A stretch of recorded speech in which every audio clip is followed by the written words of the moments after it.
And welcome back to Radical Vision for Disabilities. Even that's hard for me to say. Sometimes my words don't always come out right, but trust me, I mean what I say. So, having said that, we've got a great show lined up for you for today. We've already talked a little bit this morning with Sherman Gillums. He's coming back and he's going to share more with us about NAMI, which is the National Alliance on Mental Illness. And I think I've got those words right. If they're not right, I'm sure Sherman will tell us about it. But continue to think about in this show the person with disabilities and how important it is for the person with disabilities to be understood at times by their caregivers, and their caregivers also. It's important for them to really understand what the person with disabilities is going through. So there's so much here that we have to share, and there's so much more that we're going to share.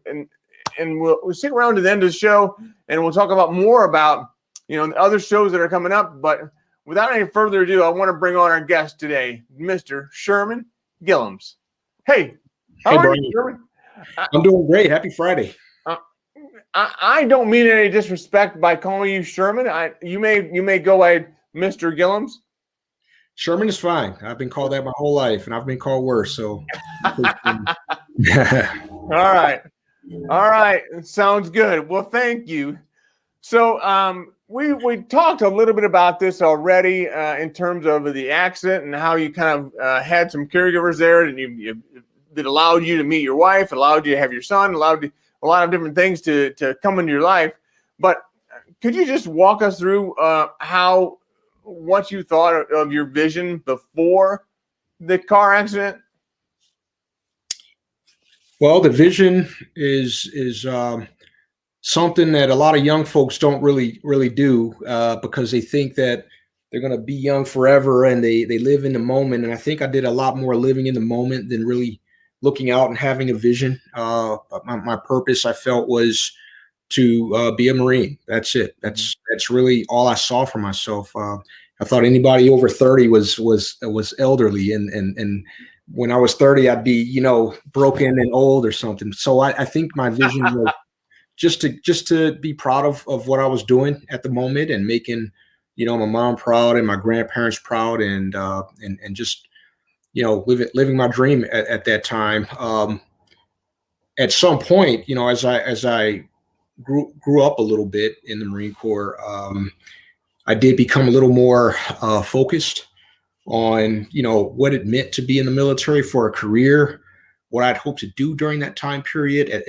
One of the intervening events was the 9/11 attack. So it completely changed the purpose for which I thought I was put on this earth to realize. And it became about the possibility of having to defend my country in a way that may cost me everything. So I thought, in terms of vision, how do I get prepared for the moment where it comes down to that? And it's looking back on it, it's pretty, it's pretty sombering to think about it that way. But when you're in the military, and I imagine it's like that for firefighters who run into buildings and police officers who run toward the sound of danger, your vision really is about being everything that you saw those people being when you were a kid and they were your heroes. So I guess that was pretty much the extent of my vision on those days. So the accident happened. You're paralyzed. What after you get through the trauma of all that? How did your vision change? Well, you don't plan for the traumatic event that'll change your life, so you really have to get a sense of who you are first before you can think about what it means to be that person in some sort of visionary sense. And I think my vision was being constructed by the way different people were helping me restore myself. And as I saw that process with all these people giving me the love and attention and everything I needed to restore, I wanted to become that.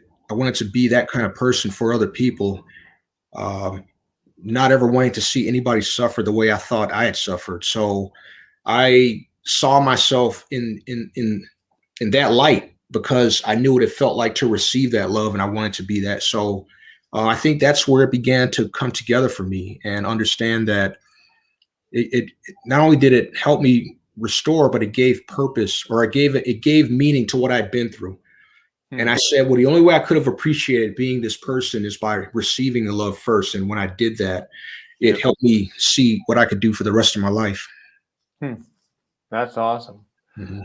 Tell me then, what have you been doing over the last few years? I mean, you've had different positions. You've spoken to Congress. You've spoken to with presidents. I mean, that is just awesome. But in what roles have you been able to do that? Well, when I say advocate, that's pretty broad, but I really became all about taking advantage of opportunities to speak truth to power, and speaking in the language that those people I represented speak in. I didn't want to become a bureaucrat or a policy wonk, or I didn't want to become part of the DC backdrop. I wanted to always feel like that outsider. So I stayed in touch with the grassroots. I like to say I visited spinal cord injury hospitals, monitored care in places where veterans receive care, and their homes and places like that. And I brought those experiences back and packaged them into messages that I would then present to Congress in a hearing, or to the president when we have these roundtables about what we ought to be doing for veterans and their families, which includes survivors, by the way. A lot of those people get left behind when their sponsor dies. And in those moments, it's really not about me. I don't even pay attention to the fact that I'm there. I feel like I'm representing a lot of people who ought to be there, and it just happens to be me. And I need to have a great respect for what it means to have that, that place before these people who could change lives. And it's always been a pleasant experience. I think every president, whether it was President Obama or President Trump, they have a great respect and love for the military. I hear all the other stuff, and people have their different views, but I see these individuals in their human form, not on television or filtered through media. And I look them in the eye and I talk to them about what I see, and they always appreciate the sincerity and candor in the messaging. And then I stay true to that by holding them accountable. Once I have those conversations, once they know better, I want them to do better. You've been told, now you've got to live up to these promises that you make, and that's through policy. When the Mission Act passed, I was in the room pounding the table on, this is what the president said, this is what the senators, and this is what all these people said, and you're going to do it. We're going to make sure you do it. So those are privileges. It's a privilege to do that work. So I always look at it that way.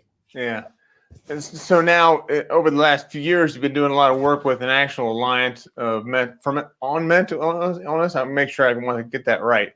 National mental illness, yes. On mental illness. So what have you been doing with them? I joined that organization as the chief strategy officer back in November, so I'm fairly new. I've been there a little over 90 days now, and my purpose was to help reconfigure their operations so that they can be more responsive to a society where mental illness has pervaded in just about every way, shape, and form, with the pandemic and the social unrest and the other things that have colored how we all look at life right now. And many folks are having anxiety and depression at levels that we've never seen before, maybe since the Depression, I would imagine. Mm-hmm. So the mission is bigger. It immediately propagated and expanded, and now it has to be scaled to meet the needs. So I've come aboard to help them do that.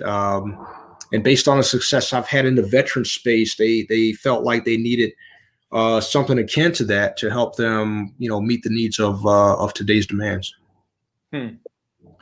So mental illness is one of those things where, a lot of people don't really appreciate it until they are affected by it. But for me, my mom had always told me about how she had mental illness and what she went through, and she had to, she's actually 91 now, but she went through really tough things with, electrically being shocked and some really old school tactics. But then recently, 4 years ago, my daughter came home from college one summer, and she said that she had mental illness. And I'm like, well, what is that? What does that mean? So she said, well, I have depersonalization and derationalization. I'm like, okay, what does that mean? Mm-hmm. So, it's just a whole another world of severe illness that needs to be dealt with. And I think making people aware of it is one of those things that's very, very important, because, if we can have that awareness, then we can do something about it. Well, the first thing is to understand how we've evolved in this country, maybe even in this world, and how we view what we call mental illness. Even the word illness kind of suggests something. It's like disability. It just triggers certain thoughts, but we all go through some level of just living. Today we get depressed or anxious, and sometimes that's the body's way of responding to the stressor or to the sense of danger. So it's a healthy thing to have anxiety and depression, but when you sit with it for so long and don't recognize it, then it becomes it manifests as behavior that gets criminalized, or in some cultures they hide their infirm family members and consider it more of a spiritual, a broken spirit of some type. Mm-hmm. And we've gotten to a point, at least in medicine, where we see mental illness for what it is. It's like when you find out you have cancer or when you have anything else. It's just a part of the human condition that, when treated, can be controlled or managed, and you can live a decent life with what we call mental illness, because it comes in so many different forms. Sometimes you have it and don't know it. Most kids who develop, I won't say most, I'd say about half, live with a mental illness for about 10 years before it's ever diagnosed. And so when you think about all the kids who are medicated or go through the justice system or special education systems, when it's really something else, it's not, behavior based. They go through a lot of that before it's ever identified that it was a bipolar disorder or something else at play, not just misbehavior. So and a lot of adults, they go through the justice system or they become homeless, and we just don't see them, and so their mental illnesses don't get recognized. And when we get to the point where it kind of hits all of us, hopefully there's less stigma and we're more honest about what we're going through in our homes, so that we're open to hearing other people and their experiences without judgment. Yeah. And for all the people that are out there online listening, if you're listening live, put in a hashtag live. If you're listening to this on replay, put in a hashtag replay, and let us know where you're coming in from. That would be helpful. And as always, share this video out with as many people as you can think of. Really appreciate you making this community larger. So, yeah, Sherman, obviously you've only been there a few months, but are there things being done to help with that awareness piece with the diagnosis?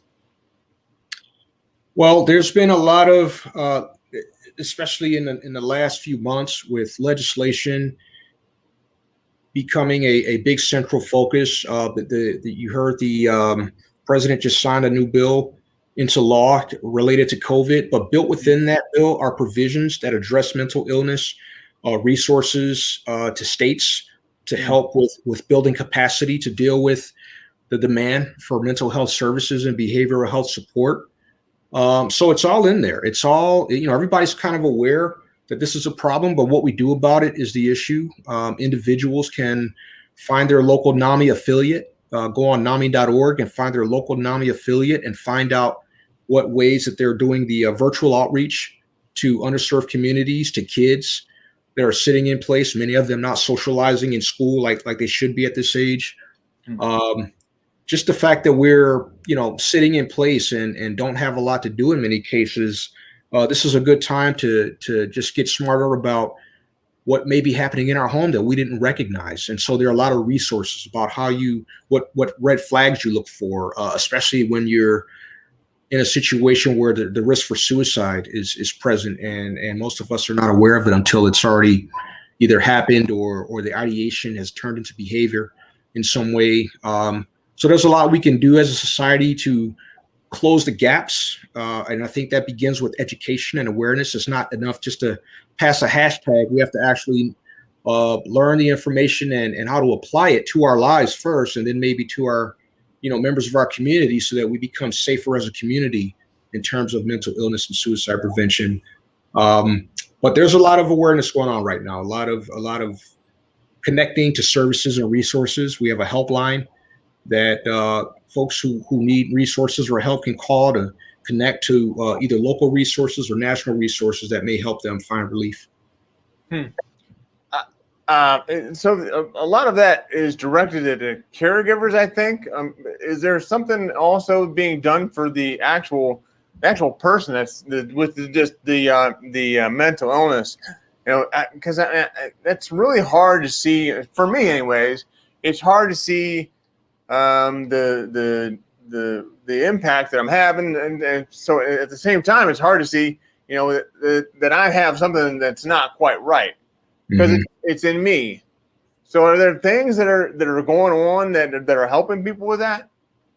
Yeah, I compare it to being a fish in a bowl and not understanding what being wet is. I mean, if you've only swam around like a fish in a bowl, you only know what that is. And so the person on the outside who's watching you swim around is in the best position to evaluate changes. And hopefully, if somebody is going through a crisis, there's a loved one who has at least a baseline understanding of who that person is and then has become, that can help with the journey to get help and to, and we don't like to say get better or improve necessarily, because some conditions they'll never go away. They're part of you for life. They're hereditary, but you can manage it and you can live with it and in many ways be successful with it. And you see this with a lot of authors and music writers who carry around the weight of mental illness, but use it to spur their creative juices and to produce good works, because that depression does also trigger creativity in that same brain. So it's just about orienting those individuals first by getting help and then having them find ways to live with a condition that is an illness until you can find a way to make it work for you. Yeah, I love what you said there about it's like a fish in a bowl. That's very true, because I mean you can't tell you're wet if you're a fish in a bowl. Yeah. You're always wet. Yeah. Yeah, that's interesting.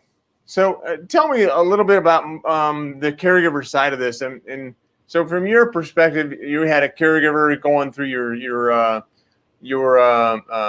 paralyzation, but from a caregiver point of view with mental illness, it's got to be different. Do you see differences or similarities between the two?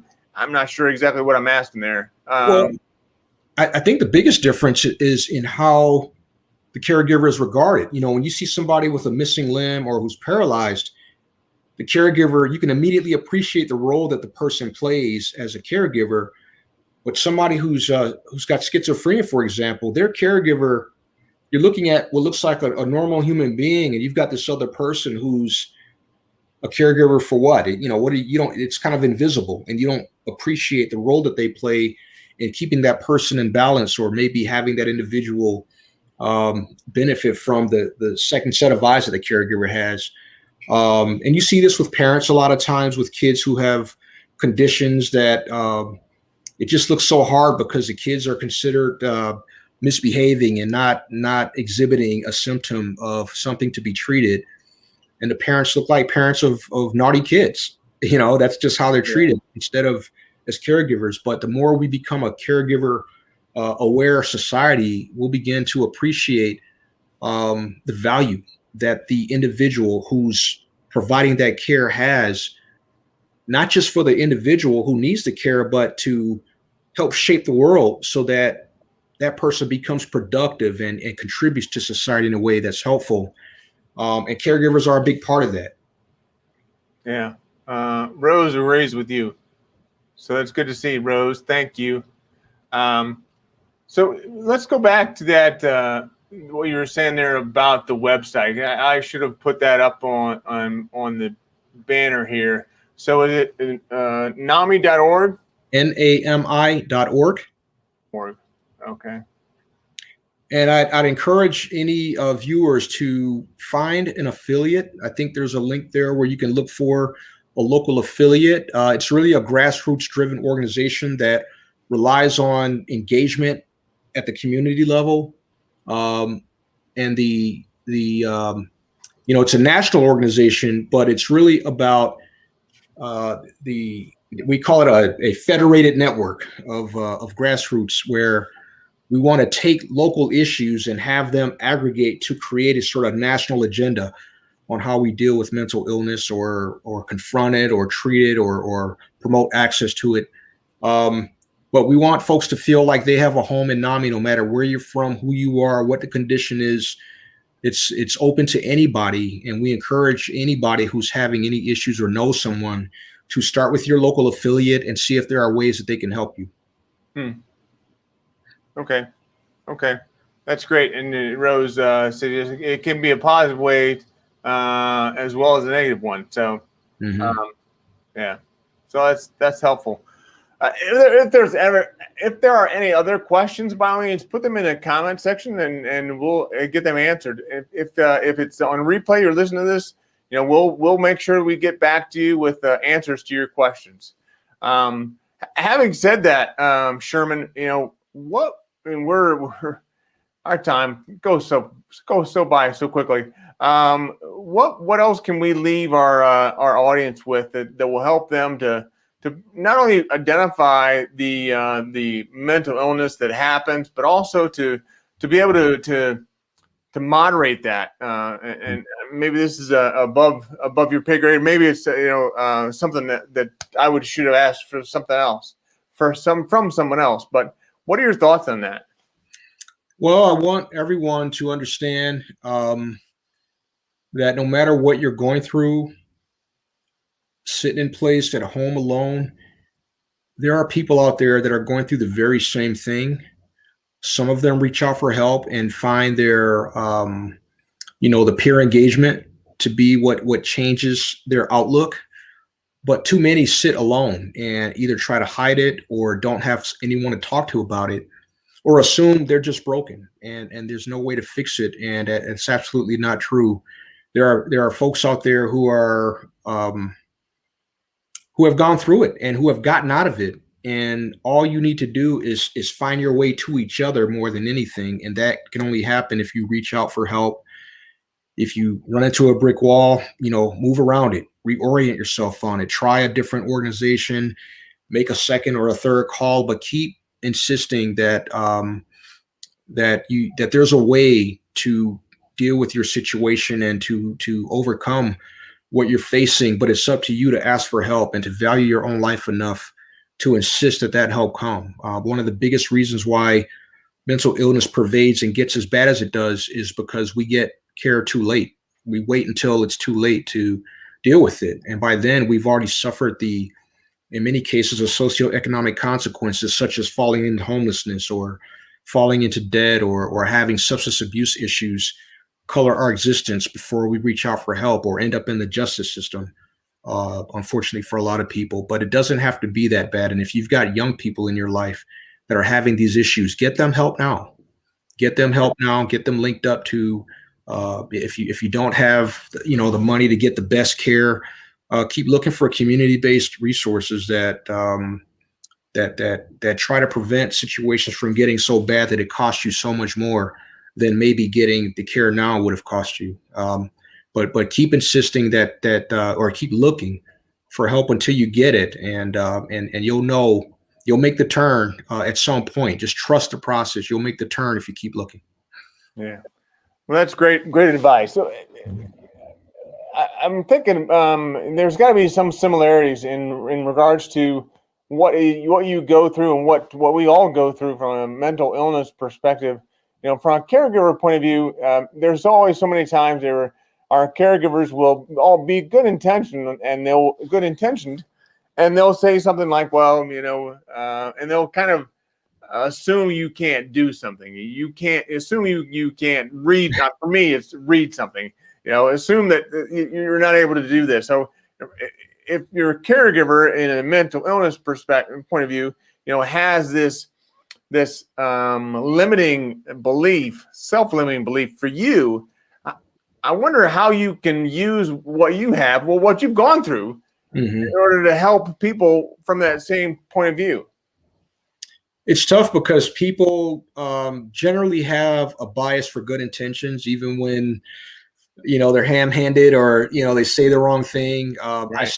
My wife will still reach for something when I'm perfectly capable of getting it myself. And, you know, it used to bother me at first because it reminded me that I look disabled. And you mature to a point where you understand that's just human nature. You know, you're just being a good human with those intentions. And it helps to continue to have dialogue with caregivers, because I'll tell you what happens if you do that too often and reject the help when you really need it. It's not there, because now they're trying to, you know, meet you where you are, and they think you don't need help when you really do. So Right. I paid that price before too. So it's always good to just have good communication with the people who are in your life to take care of you, and show them grace. I mean, they're there to be an extension of you and your abilities.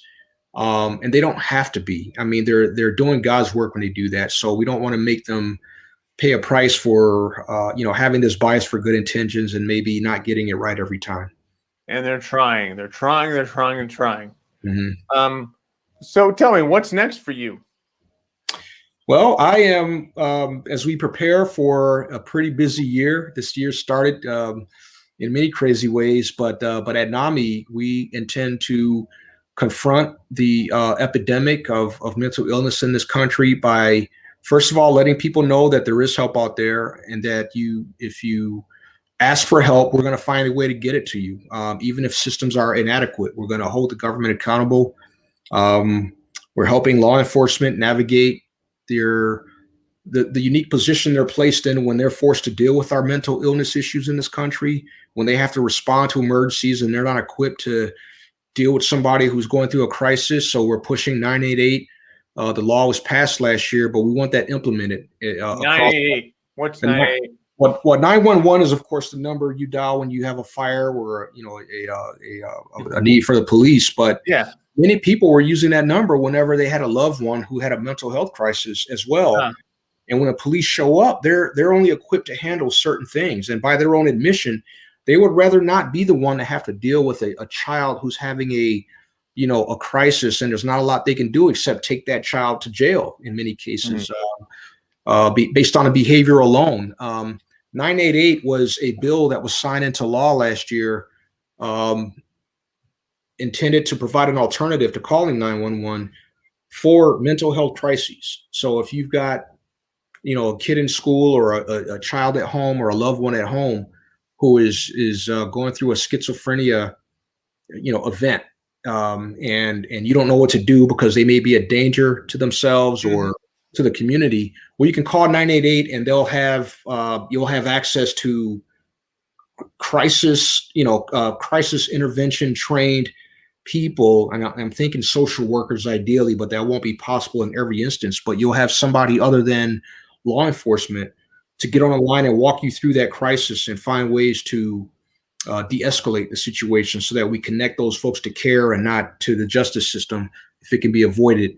That it's on a 2-year horizon before it'll be fully implemented, but we're hoping the states begin to move quickly. But Hmm. like anything else, they have to prioritize it. And so it's going to take the grassroots to insist that their governors and county leaders prioritize the 988 framework within their community, so that that's an option that they have in the event they face an emergency that requires that kind of response.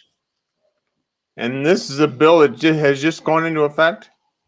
It went in effect, I believe, last September. Oh, Yeah, it was. There were quite a few bills that were signed into law, but that was one of the big ones because it could touch virtually anybody. If you think about how many times 911 gets called on a given day, a lot of those emergencies are related to things like fire and health, medical emergencies. But there are overwhelming number of them that are that have to do with someone who's having a mental health crisis, and there's no other options. You can't force, grown adults who have legal capacity to go into a hospital. And if they're having, like you said, the fish in a bowl, if they don't realize what they're doing is hurting them in some way or hurting a loved one, the only response you have right now is law enforcement. That's it. And when you hear about the spate of shootings, it's not simply that police officers show up for the purpose of killing somebody.